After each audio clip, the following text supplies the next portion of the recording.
So after news came out that Crawford turned down the Jake Paul fight, well, MVP Promotion, they came out stating otherwise, that Terence Crawford did agree to fight Jake Paul, but they went with Anthony Joshua. Quote, there were probably 30 fighters who accepted, AJ being one of them, Terence Crawford being another. AJ is the one we came to an agreement on. Crawford was 100% in. End of the quote. Wow, it says a lot when you have Jake Paul picking Anthony Joshua over Terence Bud Crawford, because he views AJ as an easier option, even though AJ is obviously a super heavyweight, while Crawford was not too long ago a welterweight. Now he's a super middleweight.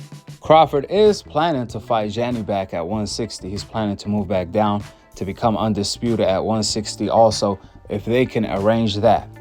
Furthermore, even though AJ is a super heavyweight, he is coming off a devastating knockout loss to Dubois, where he looked terrible. I mean, worse than he ever did before.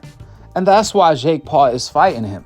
He thinks Anthony Joshua is done. He thinks Anthony Joshua is washed up, which I'm pretty sure Anthony Joshua still has enough left to take out Jake Paul. I mean, a better opponent for Jake would have had been Francis Ngannou, since AJ blasted him out. However, Francis Ngannou shockingly turned down the fight.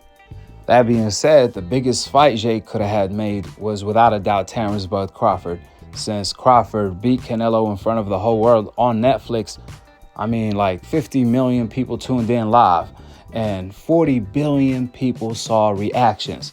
I mean, you do the math on that. The entire world saw Canelo get beat by a welterweight. So this would have had been a huge fight.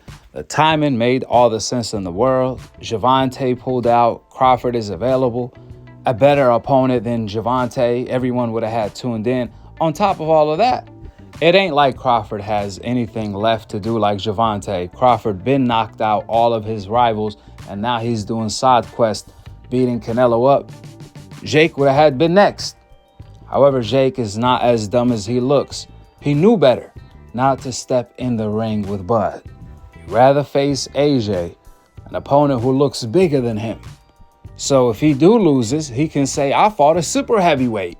I didn't get beat up by a welterweight and KO'd by him. No, I got KO'd by a super heavyweight that I gotta look up to, not look down on when we do the face-off. And I think that's what Jake is thinking about, is the excuse after the fight, more so than the victory. With that being said, go ahead and drop your thoughts in the comment section below. Subscribe below. And to be continued on the next episode of Akhi, Akhi TV. Peace out. Wa alaikum assalam wa rahmatullahi wa barakatuh.